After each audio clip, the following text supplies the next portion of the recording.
Hi guys, it's me again. I'm going to do a reading on Joe Biden. Remember last time I told you I was going to do one, and then I just wanted to do it on Tulsi really quickly.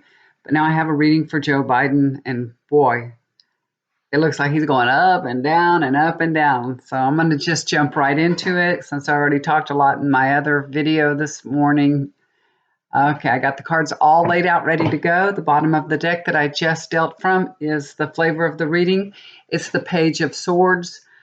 I think all this gossip about, you know, that Trump put out there about Hunter Biden being, with Ukraine, getting a job with Ukraine, and profiting from it and all that, that that he did something wrong. I think this is having a negative effect on his campaign. This is about gossiping. So, and I think that's all it is. I think it's just gossip, just to put it out there, just to damage Joe Biden. And I do think it's having an effect. It's having an effect on him. It really is, on his campaign. The first card that he gets is the Fool card. Um, you know, this is just an indication. The Fool is an innocent person. This just indicates to me that Joe Biden is actually very innocent. He did no wrong. He wasn't involved with any of those accusations that Trump is making. How he said me and my son never talked about his position, his job, or anything. They never talked about it, and I think that he's being truthful. This is just an indication of his innocence and him being truthful, but he really has to be careful. This has changed the direction of his campaign. So this is an indication of it moving in a new direction because of that gossip that Trump put out there. So Biden needs to really be careful right now, But crossing over that card is the Ten of Wands. So yeah, this has put a burden on him and his campaign. It really has, and it's putting a lot of stress on him. It really has, and that's all I can say about this. There's a lot of stress because of it, and I think it's reflecting in his poll numbers and everything. It's just dirt. It's not true, but it does have a negative effect. Overlooking his situation is his happy family. So even though this is the Ten of Cups, even though it's having a negative effect, it's putting a lot of burden on his campaign, it's not having that effect on him and his family. So as far as, him and Hunter and his family and everything, they're happy, they're good, they're fine.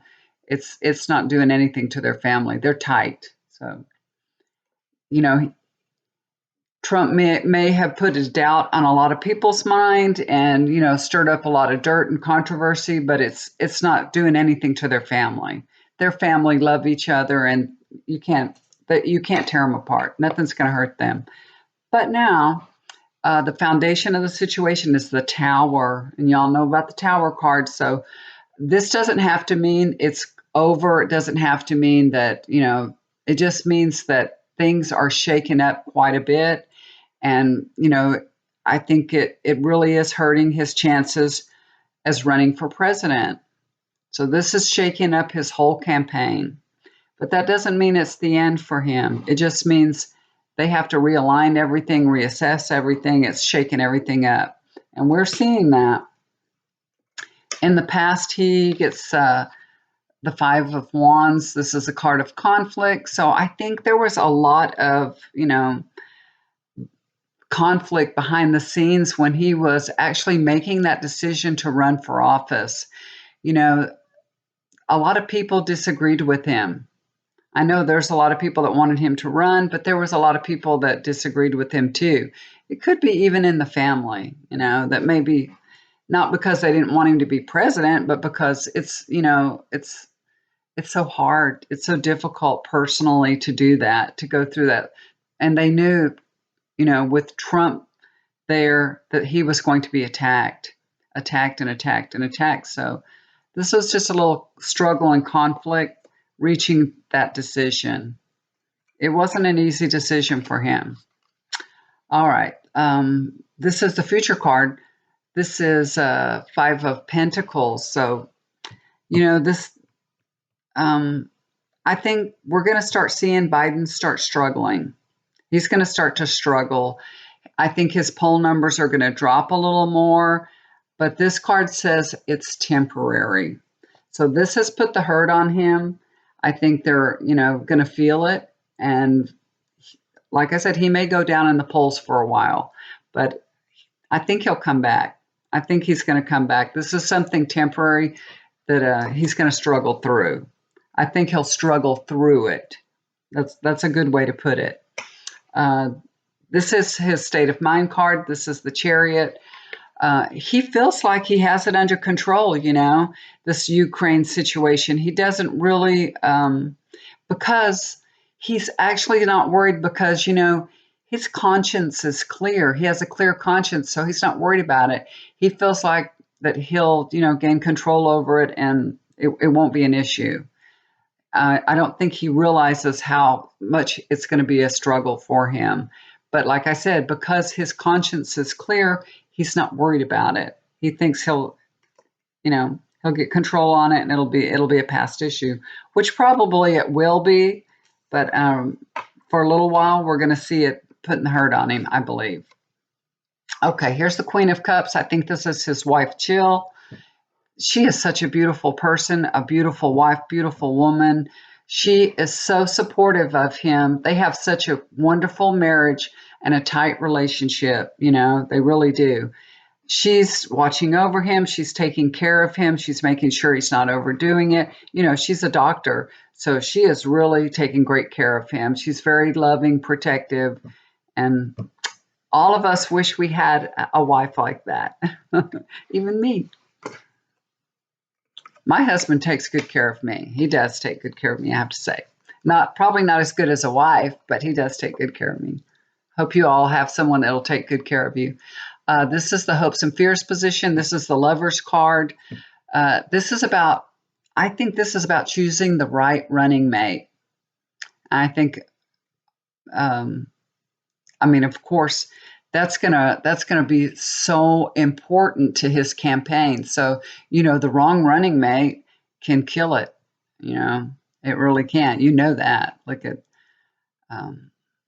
John McCain. He chose wrong, right? And Sarah pretty much brought him down. He may have been president had it not been for her. So this is a very important decision that he needs to make. He needs to find somebody that balances him out. Someone he can work well with. But I feel like the person that they're looking at is somebody that he's going to say, no, I don't want to run with that person. No. But it actually may be the best choice for him. So it's going to be weird we won't see it. We won't see what's going on, but I think that's how it's going to play out. Wouldn't that be weird if it was Hillary Clinton? That would be crazy, wouldn't it? That would be a good laugh on Trump if Biden and Hillary Clinton beat Trump. That would be fantastic. That would be fantastic. And I wouldn't put it past him to ask her to be his running mate. And she's actually being very vocal. So, this could even be he wants Hillary and other people around him saying, no, you shouldn't have her, Don't ask her to be your running mate because she comes with a lot of baggage, a lot. But that would be awesome, wouldn't it? That'd be so funny. That would be great. Here's his outcome card. This is the Eight of Wands. So there's a lot of good energy here, you guys, and things are going to start taking off. So that's good. I think he's making a comeback now. That's what this is indicating to me. I think his poll numbers will go down. He's like, what in the hell happened? They're going to revamp everything. And then he's going to start getting more traction, more momentum. And, I feel like he's going to be the comeback kid. He's going to start, we're going to see it. So let's watch and see what happens. It looks good. Oh, wow. That was an up and down reading, wasn't it? Okay, Joe. So you need to get out there and fight for your position. I think he's so even toned, when he talks.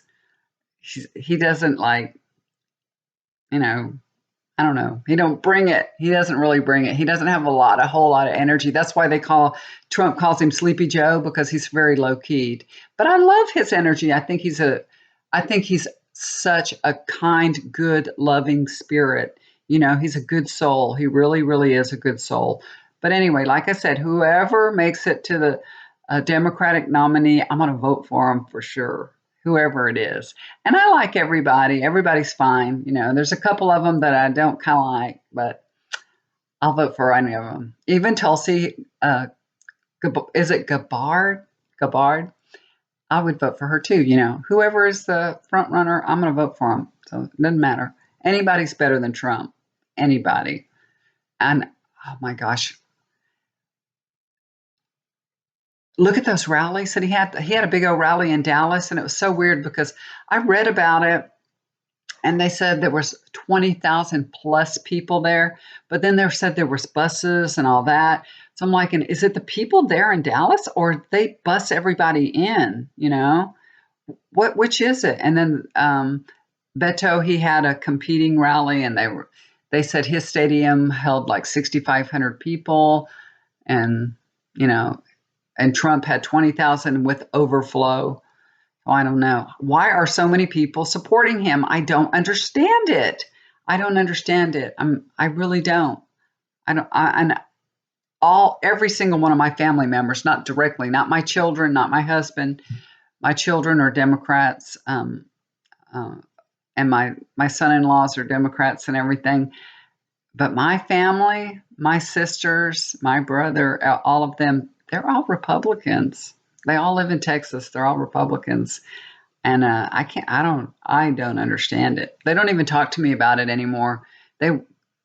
It's like we don't talk about it. We don't discuss it, because we're on different sides of the fence. I have one sister that will tell me, you're the only one in the family that's a Democrat. You're the only one. And I'm like, okay. That's okay with me. I'm fine with that. I'm fine with that. And when Obama was president, oh my gosh, they hated him. They hated him so bad. Every time I called my mother, she was just going off on Obama every single time I called her for 8 years. And I am not kidding you. I didn't even want to call her anymore. That was the truth. I didn't even want to talk to my mother. I didn't want to talk politics to her. I never brought up politics to her, but she wanted to tell me how horrible he was every single time I talked to her. And I was like, Mom, I don't want to talk politics to you, But maybe she felt like I feel. Maybe she was like, how can you like him? And I'm like, how can you not like him? Oh my gosh, how can you not like Obama? Please. He's so polished. He was so smart. He did so many good things, He got the Nobel Peace Prize. Trump wants the Nobel Peace Prize. He wants it so bad. That's why he doesn't want to start any wars or anything. He's trying to get the Nobel Peace Prize. He wants everything Obama had. He wants it for himself. He is so stuck on Obama because Obama made fun of him at that, what is it? That media thing that they have every year, and now they don't have it anymore because Trump poo-pooed all over it. Can't be a comedian, and he laughed at Trump when Trump attended it. He never got over that. Never got over that. So ever since then, he's had it in for Obama. Ever since then. And he really has, as far as all the things that Obama has done, he has really hurt them. He's undone everything that he could. But that's okay, because we're going to get our president in there. We're going to get another Democratic president in there and, clean up Trump's mess. I hope he gets impeached and, he's out of there. Okay, guys, that's enough of me blabbing. I hope y'all are having a beautiful Sunday. It's nice and warm here, sunny outside. I am going to go and make some chicken. Go make something. I got this recipe for Spanish chicken. It's got some olives and stuff in it, green olives. It looks really good. I'm going to try it out and see how it is. And then Monday, I'm going to start a diet because when I was going to school, they were feeding us every day. We had brokers coming in and feeding us. I ate so much pizza, y'all. I never want to eat pizza again. The last time a broker brought pizza in for lunch, I told my husband, we're leaving. I'm not eating pizza again. I just couldn't. I'm so sick of pizza. I hate it. But no matter what they brought in, it's not healthy. They didn't bring us a salad.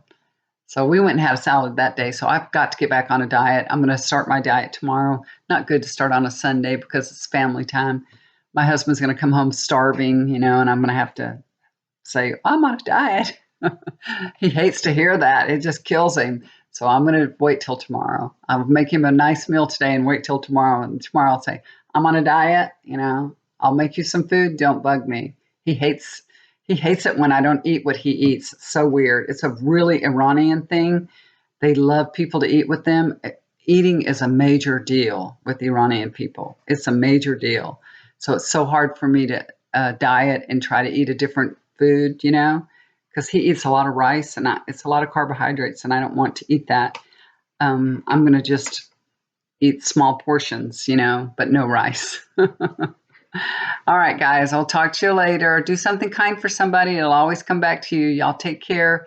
Love you so much. I look forward to reading all your messages. If you'd like to get a reading with me, remember, look down below and contact me at my email address. It's in the description box. And anything that you'd like a reading on, we'll get together and do it, okay? All right, love you so much. Bye for now.